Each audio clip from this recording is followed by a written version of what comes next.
Seja bem-vindo a mais uma aula do Boas Novas. Hoje nós vamos falar sobre a queda. Na última aula, você viu sobre a criação, o que a criação revela sobre Deus, e a última parte, o que a criação revela sobre o homem.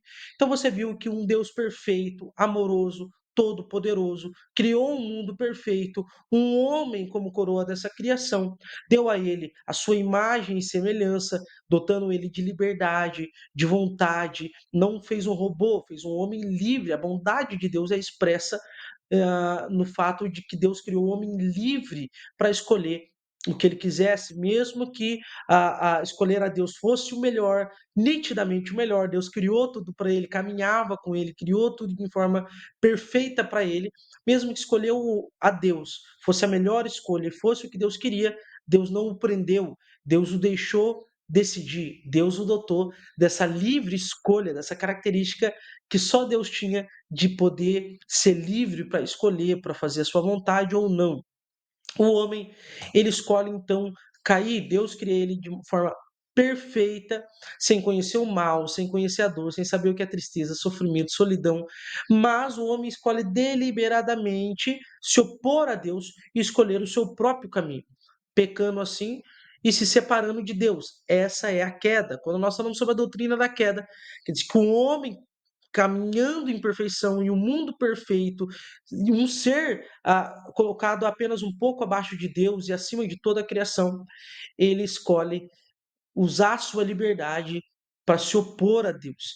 E assim ele traz o pecado para o mundo recém-criado, ele traz o pecado para si mesmo, para a destruição em si, para a destruição do mundo, porque o homem foi colocado para governar todo mundo. Então agora ele traz o pecado para esse mundo recém-criado.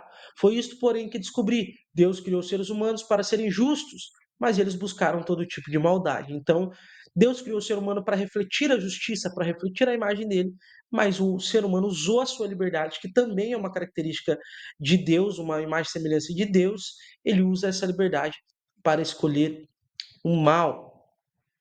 Definição de pecado. J. L. Packer defende o pecado como andar contrariamente a Deus, retroceder para longe de Deus, voltar as costas para Deus, desafiar e ignorar a Deus. Às vezes a gente define pecado como simplesmente errar o alvo, mas pecado não é simplesmente errar o alvo, não é um erro que você comete no dia. Eu ia pintar a casa de verde, pintei de vermelho, cometi um erro. Não, isso é um erro. O pecado não. O pecado ele é uma contrariação a Deus, eu afronto contra Deus, né? Olha o que o Strong vai definir. O pecado é a falta de conformidade com a lei moral de Deus, né? John Wesley ele vai dizer que é uma transgressão voluntária de uma lei conhecida. E olha o que a W. Pink define. O pecado é a rebeldia contra Deus, é a determinação do indivíduo seguir o seu próprio caminho. Então, é muito comparado ao que Satanás fez, né? O que Satanás fez? Ele queria seguir a sua própria vontade, seguir o seu próprio caminho, ele desejou ser superior a Deus, né? A tomar o lugar de Deus.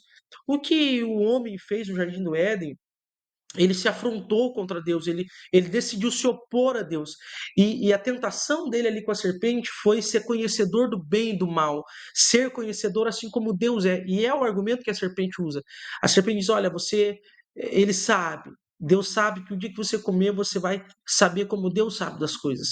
E o ser humano não quer só desfrutar do que Deus dá, mas ele quer seguir o seu próprio caminho, criar o seu próprio caminho, né? Já influenciado pela própria serpente que já tinha feito isso, Satanás, né?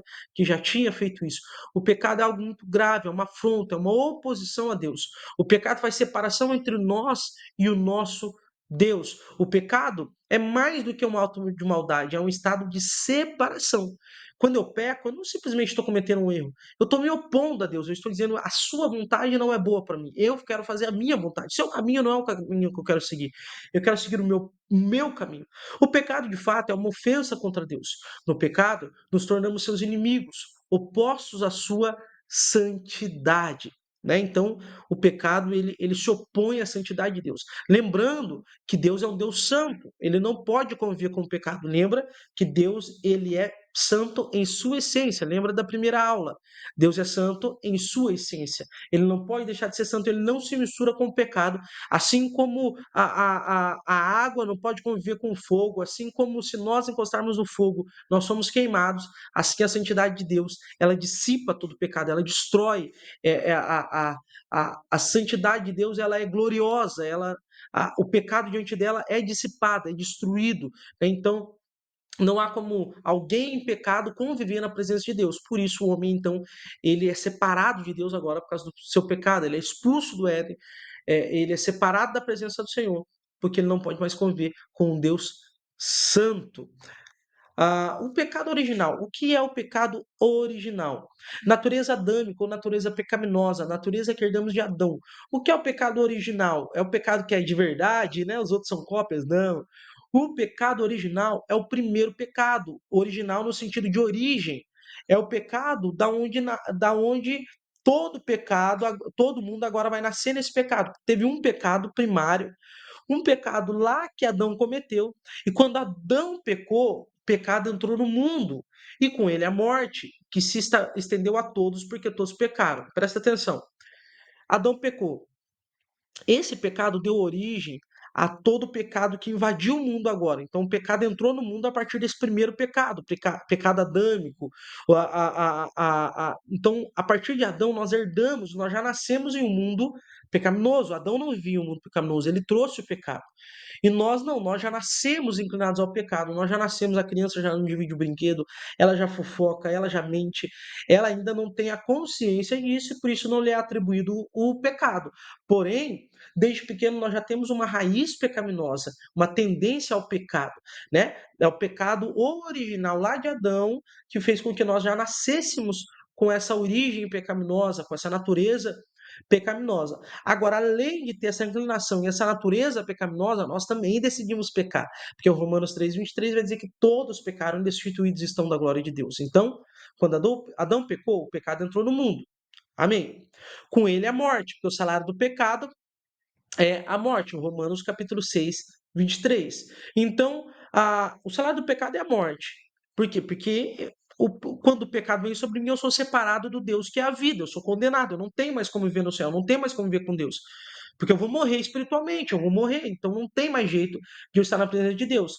E a morte estendeu a todos, porque além de serem inclinados ao pecado, nós também, quando atingimos a maturidade, saímos da infância, nós também continuamos pecando e pecamos em todos os lugares, em todas as culturas, todos pecaram. Não há nenhum que tenha desculpa, todos pecaram e destituídos estão da glória de Deus.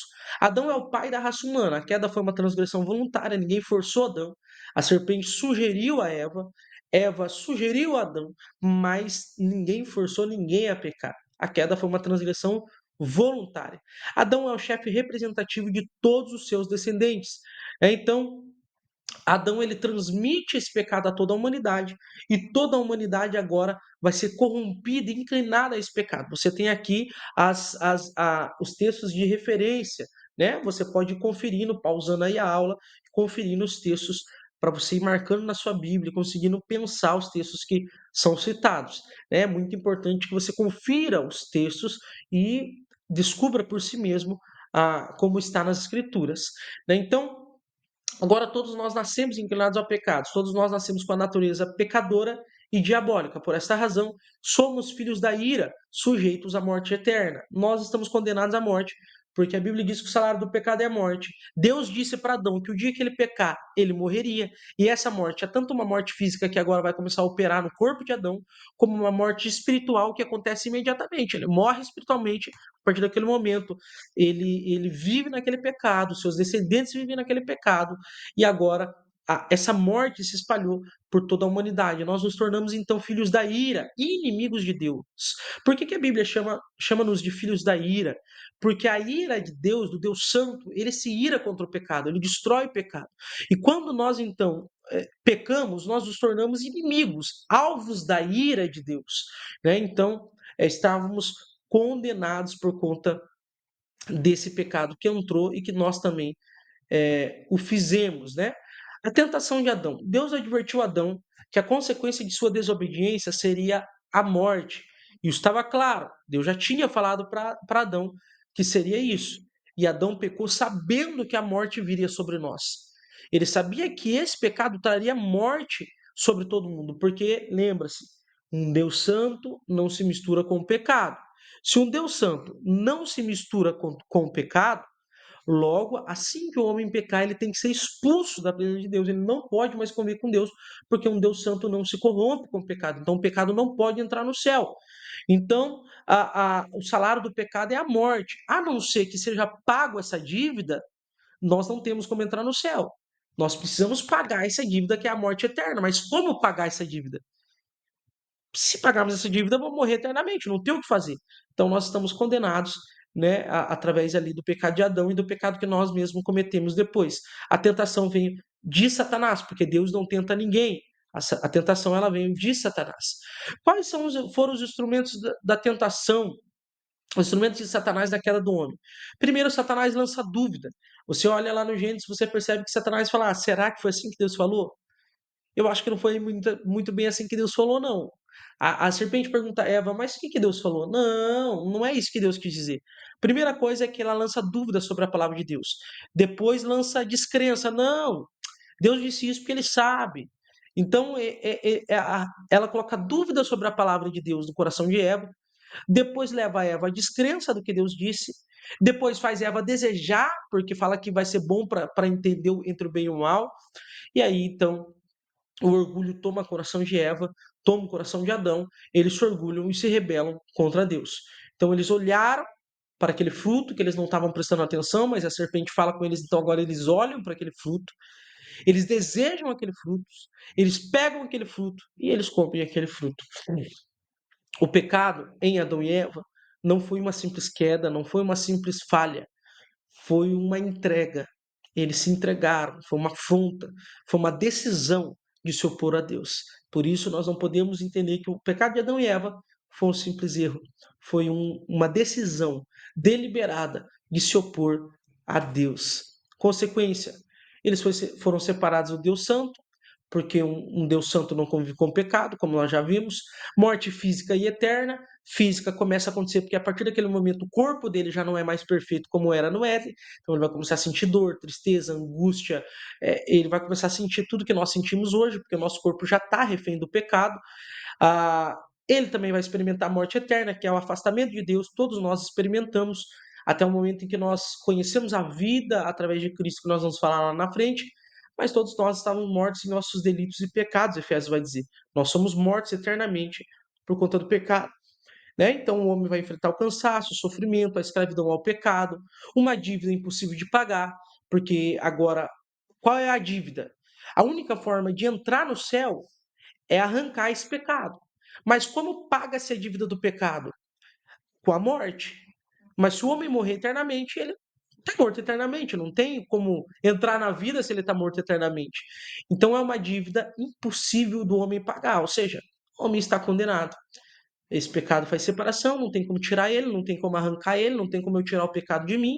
O pecado está em mim e um Deus Santo não convive com o pecado. Então, obviamente, eu não tenho mais acesso ao céu. Assim, me tornei inimigo de Deus, porque quando Deus me olha como inimigo. Porque quando Deus me olha, ele vê pecado, e o pecado é uma afronta contra Deus. Então agora nos tornamos inimigos de Deus por conta do pecado. É interessante, nós entendemos o quê? Que o pecado, ele nos destruiu. Nós, então, nos tornamos totalmente depravados. Nós não temos como fazer nada para nos salvar, né? A nossa corrupção pecaminosa é tão profunda e tão forte que nos torna escravos do pecado e moralmente incapazes de vencer a nossa própria rebelião e cegueira. Eu não consigo decidir fazer o bem e pronto. Na verdade, eu vou tentar fazer o bem e vou encontrar fracasso, nem buscar Deus eu consigo por mim mesmo, né? Nós estávamos mortos, não apenas doentes. Efésios 2, ele vai dizer, assim que ele vai dizer o seguinte: estando vós mortos em vossos delitos e pecados. Efésios 2:1. Todos nós estávamos mortos. O morto consegue fazer alguma coisa por si? A pessoa morta consegue tentar se ajudar? Não consegue. Pensa você, quando estava no mundo, você tinha vontade de buscar Deus. Nós não tínhamos vontade por decisão própria, vontade própria de buscar Deus. Nós éramos mortos em nossos delitos e pecados. John Wesley vai dizer o seguinte: o homem, por sua natureza, está cheio de todo tipo de mal, está vazio de todo bem, ele está completamente caído, sua alma está totalmente corrompida, ou, para voltar ao texto, é cada imaginação dos seus pensamentos, do seu coração, apenas mal continuamente, né? Como diz a palavra. Permita isso e você até agora é um cristão. Negue isso e você ainda é um pagão. Um homem cristão, ao olhar para a Bíblia, ele vai ter que concordar que ele é mau.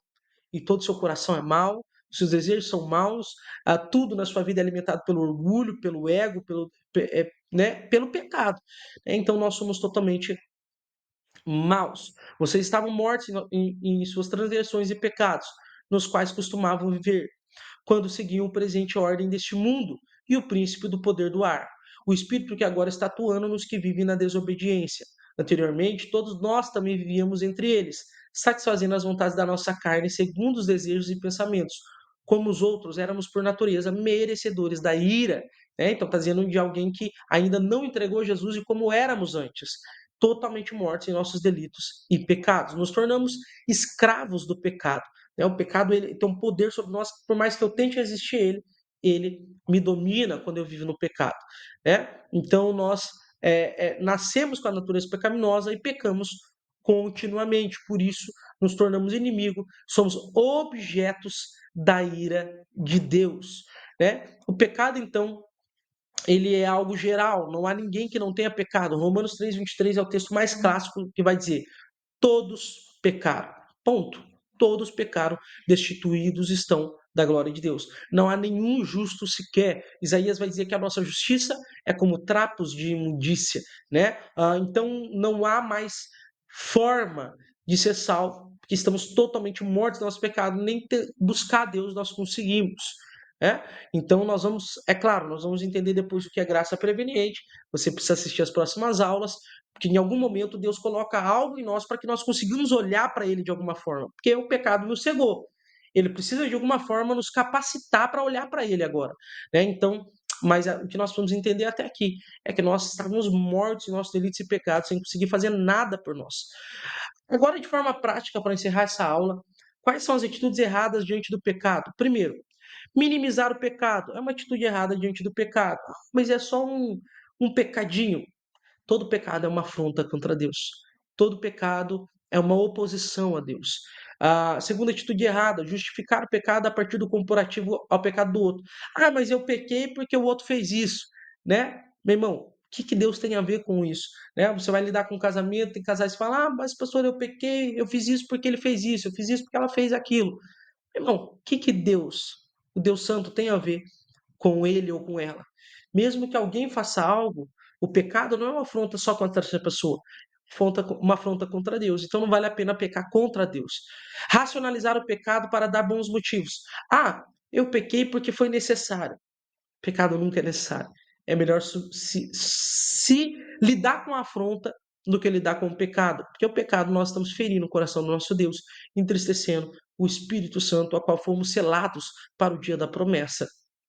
Transferir a culpa, Já falei sobre isso. Distrair o peso e a culpa do pecado. Pequei e para não ficar ele me julgando, eu vou fazer outra coisa para disfarçar. Bom, deixa o pecado sangrar no teu coração. Deixa ele te levar à lágrima. Deixa o teu coração sentir a dor pelo pecado. Confissão parcial. Você confessa só parte do teu pecado. Não. Fale para Deus o nome do seu pecado. Fale para Deus qual é o pecado que você cometeu. Não passe por cima do pecado. Vitimização. Ah, mas eu pequei porque eu sou dessa família. Eu roubei porque eu sou pobre. Meu irmão, não se vitimize. Nenhum pecador é vítima. Todo pecadão é agressor. Todo pecador é agressor. Por quê? Porque todo pecador está afrontando a Deus, se opondo a Ele, agredindo a santidade dele. Então, todo pecador é agressor e não vítima, A mera confissão sem arrependimento genuíno. Ah, eu confesso um pecado, mas na verdade eu não me arrependi, não decidi parar de fazer, É uma atitude errada. Transformar o pecado em patologia. Esse é muito clássico. Pastor, o que é transformar pecado em patologia? É quando eu falo, esse é o meu jeito de ser, eu sou assim mesmo, eu sou grosso mesmo, eu falo mesmo da vida dos outros. Meu irmão, pecado é pecado. O pecado não tem a ver. Se a tua personalidade faz isso, ela precisa passar pelo crivo do evangelho, ser transformado pelo evangelho, porque pecado é pecado. Não deixa só Adão. Adão ele nos deu essa origem nos deu essa origem pecaminosa. Porém, você também tem a tua cooperação toda vez que você peca, que não deixe que o pecado domine a sua vida, lute contra o pecado. Amém? Então hoje falamos sobre a queda. Na aula que vem falamos então sobre como Deus nos tirou da situação em que nós nos metemos. Deus abençoe. Até a próxima aula.